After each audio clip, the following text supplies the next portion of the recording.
ಯಾರನ್ನೂ ಸಣ್ಣವರನ್ನು ಕರೀತಾರೆ.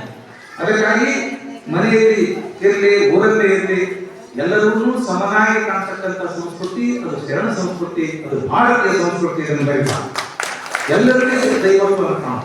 ನನಗಿಂತ ಕಿರಿಯಿಲ್ಲ ಅಂತ ಬಸವಣ್ಣ ಹೇಳೋ ಉದ್ದೇಶ ಏನಂದ್ರೆ ಇದೆ, ನಾನೇ ಸಣ್ಣ, ಉಳಿದವರೆಲ್ಲರೂ ಅಂತೇಳಿ ಬಸವಣ್ಣವರು ಜಗದ್ಗುರುತಿ ಆಗ್ತಾರೆ. ಈ ರೀತಿಯಲ್ಲಿ ಬಾಲಕ ಮಹಿಳಾ ಸಂಸ್ಥೆ ಸರ್ಕಾರ ಸಂಸ್ಥೆ ಇದೆ.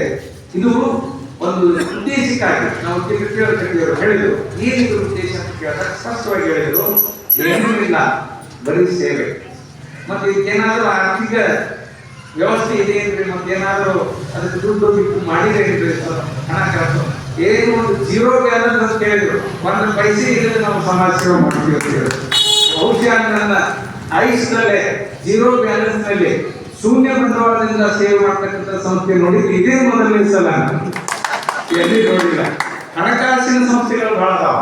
ಎಲ್ಲ ಕಡೆ ನಾವು ಸ್ವಲ್ಪ ತಗೊಳ್ಳೋದು, ಅದನ್ನ ಒಂದಿಷ್ಟ ಕೇಳೋದು, ಗಂಟು ಮಾಡೋದು, ಅದ್ರಾಗ ಒಂದು ಸ್ವಲ್ಪ ಯಾರಿಗೆ ಏನ್ ಮಾಡೋದು, ಸಹಾಯ ಮಾಡೋದು, ಉಳಿದನ್ನ ಸ್ವಹ ಮಾಡೋದು, ಹಿಂಗೆ ಕೆಲವು ಇರ್ತಾವ.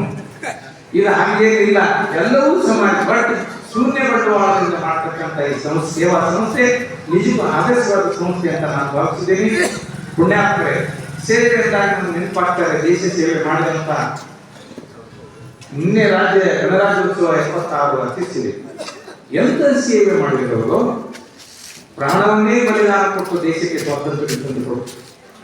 ಇವತ್ತು ಗಡಿಯಲ್ಲಿ ಕುಳಿತುಕೊಂಡು ಕಣ್ಣಲ್ಲಿ ಎಣ್ಣೆ ಹಾಕಿಕೊಂಡು ದೇಶವನ್ನು ಸಂರಕ್ಷಣೆ ಮಾಡ್ತಕ್ಕಂಥ ಸೈನಿಕರಿಗೆ ನಾವು ಎಷ್ಟೊಂದು ಏನೋ ಧನ್ಯವಾದ ಹೇಳಿರ್ತಾರೆ. ನಾವು ಕಣ್ಣು ತುಂಬ ನಿದ್ರೆ ಮಾಡಬೇಕಾದ್ರೆ, ಪಟ್ಟು ಊಟ ಮಾಡಬೇಕಾದ್ರೆ, ನಗನಗ್ತ ತೆಗೆಯಬೇಕಾದ್ರೆ ಆ ಗಡಿಯಲ್ಲಿ ಕುಳಿತುಕೊಂಡು ದೇಶವನ್ನು ಸಂರಕ್ಷಣೆ ಮಾಡ್ತಕ್ಕಂಥ ಆ ಮಹಾಯೋಧ ಸೈನಿಕರಿಗೆ ನಾವು ಎಷ್ಟು ನಮಸ್ಕಾರ ಹೇಳಿರ್ತಾರೆ. ಅದೇ ರೀತಿ ಇಲ್ಲಿ ನಮಗೆ ಅನ್ನವನ್ನು ಇರ್ತಕ್ಕಂಥ ಸೈನಿಕ. ಅದಕ್ಕಾಗಿ ನಾನು ಇವತ್ತು ಕಳಕಳಿಯಿಂದ ಹೇಳ್ತೇನೆ. ಗಣಿತ ಅಜ್ಜವರು ಹೇಳ್ತಿರ್ತಾರೆ, ನಿಮ್ಮ ಮಕ್ಕಳನ್ನು ಮದುವೆ ಮಾಡುವಾಗ ಹೆಣ್ಣು ಮಕ್ಕಳನ್ನು ಕೊಡಬೇಕಾದ್ರೆ, ಮದುವೆ ಮಾಡಿಕೊಡ್ಬೇಕಾದ್ರೆ ನೀವೇನು ವಿಚಾರ ಮಾಡ್ತೀರಿ? ನೌಕರಿ ಮಾಡ್ತಾನೋ ಇಲ್ಲೋ ಮೊದಲು, ಹೊಲ ಸ್ವಲ್ಪ ಇಲ್ಲ ಕೇಳೋದು ಬಿಟ್ರಿ, ನೌಕರಿ ಅದಿಲ್ಲೋ, ಕಾರ್ ಅದ ಇಲ್ಲೋ, ಏನ ಬ್ಯಾಂಕ್ ಅದ ಇಲ್ಲೋ, ಹಣ ಅದ, ಇದೆಲ್ಲ ನಾವು ಕೇಳ್ತೀವಿ. ಏನು ಕಾರಣವಿಲ್ಲ. ಒಂದು ವಿಚಾರ ಮಾಡ್ಬೇಕು, ಎಲ್ಲರೂ ನೌಕರಿ ಮಾಡಿದರೆ ನಮ್ಮ ಹೊಟ್ಟಿಗೆ ಅನ್ನ.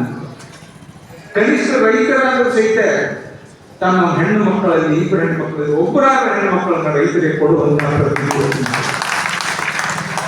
ಇಬ್ಬರು ಹೆಣ್ಣು ಮಕ್ಕಳು ಇದ್ರೆ ಒಬ್ಬರು ನೌಕರಿಗೆ ಹೋಗಿ ನೌಕರಿ ಅಲರ್ಟ್ ಮಾಡ್ಕೊಡ್ರಿ, ಇನ್ನೊಬ್ಬ ಮಗಳನ್ನು ರೈತರು ಕೊಡ್ತಾರೆ. ಒಂದು ದಿವಸ ಕಣೀರು ತೆಗೆದು ಹೇಳಿದ್ರು. ಕಣೀರು ಮಠದಲ್ಲಿ ನೂರಾರು ಸಾವಿರಾರು ರೈತರು ಸೇರಿದ್ರು. ನಿಮ್ಮ ಮಕ್ಕಳನ್ನ, ಹೆಣ್ಣು ಮಕ್ಕಳನ್ನ ರೈತರಿಗೆ ಕೊಡ್ತಾ ಇರೋ ಇಲ್ವೋ ಅಂತ ಕೇಳಿದಾಗ ಎಲ್ಲರೂ ಮೌನ. ಯಾಕಂದ್ರೆ ಎಲ್ಲರೂ ಡಾಕ್ಟರ್, ಇಂಜಿನಿಯರ್ ಅಥವಾ ವಕೀಲರಿಗೆಲ್ಲ ಬೇಡ್ತಿರ್ತಾರೆ. ಯಾರು ಒಬ್ಬರು ನಿಮ್ಮ ಮಕ್ಕಳನ್ನ ರೈತರು, 1000 ಜನ ರೈತರಿಗೆ ಕಳುಹಿಸಿರ್ತಾರೆ. ಇವತ್ತ ನಮ್ಮ ನಾಡಿನ ಕೃಷಿ ವಿಷಯ ಅಂತ ಕೆಲಸ ಮಾಡ್ತಕ್ಕಂಥ, ಅಹೋರಾತ್ರಿ ದೇಶದ ಏಳಿಗೆಗಾಗಿ ಚಿಂತನೆ ಮಾಡ್ತಕ್ಕಂಥ ಒಬ್ಬ ಸನ್ಯಾಸಿ ಕಡೆಗೆ ಕಾಳಸಿದ್ದೇಶ್ವರ ತೆಗೆದುಕೊಂಡು ಕೇಳ್ತಾರೆ 1000 ರೈತರಿಗೆ, ನಿಮ್ಮ ಹೆಣ್ಣು ಮಕ್ಕಳು ಒಬ್ಬರು ಯಾರು ರೈತರಿಗೆ ಕೊಡ್ತೀರಪ್ಪ? ಎಲ್ಲರೂ ಯಾರೊಬ್ಬರು ಒಂದು ನೀರು ಬಳಸೋದು. ನೀವು ರೈತರು ಬಂದವರೆಲ್ಲ ಸಾಕಂತ ರೈತರಿಗೆ ನಿಮ್ಮ ಮಕ್ಕಳು ಕೊಡ್ತಿಲ್ಲ ಹೆಣ್ಮಕ್ಳು ಅಂತ ಕೇಳಿದಾಗ ಯಾರು ಮಾತಾಡಲಿಕ್ಕೆ ಒಂದು ನಿಮಿಷ ಮೌನ ಆಯಿತು. ಆವಾಗ ಕಡೆಯಿಸಿರುವ ಕಣ್ಣು ಸ್ವಲ್ಪ ಹಸಿ ಆಯಿತು. ತಕ್ಷಣ ಒಬ್ಬ ರೈತ ಎದ್ದ, ನಾನು ಇಬ್ಬರು ಹೆಣ್ಮಕ್ಳು ರೈತರಿಗೆ ಕೊಡ್ತೀನಿ ಅಂತ ಹೇಳಿ. ಪುಣ್ಯಾತ್ಮರ, ಇವತ್ತು ನಾವು ಮನಸ್ಸು ಮಾಡ್ತೀವಿ. ಇವತ್ತು ನಾವು ಮನಸ್ಸು ಮಾಡ್ತೀವಿ. ದೇಶ ಬದುಕಿಗೆ ಯಾರಿಂದ ಅನ್ನೋದು ತಿಳ್ಕೊಬೇಕು. ಒಬ್ಬ ನೇಗಿಲು ಯೋಗಿ, ಇನ್ನೊಬ್ಬ ಯೋಧ. ಜೈ ಜವಾನ್ ಲಾಲ್ ಬಹದ್ದೂರ್ ಶಾಸ್ತ್ರಿ ಅವರು ಕೊಟ್ಟಂತಹ ಮಹಾಮಂತ್ರ. ಅದಕ್ಕಾಗಿ ನಾವು ಎಲ್ಲರೂ ಯಾರೂ ಸಣ್ಣವರು ಇವರು. ಬುದ್ಧಿಜಿಯವರು ರೈತರ ಬೆಲೆ ಎಷ್ಟು ಪ್ರೇಮಿಕರಂದ್ರೆ, ಅವರ ಹಳ್ಳಿಯವರು ಯಾರ ಕಡೆ ಒಂದರ ಮೊದಲು ಹೋಗ್ತಿದ್ರು. ಅದಕ್ಕೆ ಗಡಿ ಹಳ್ಳಿ ಶಾಲೆಯವರು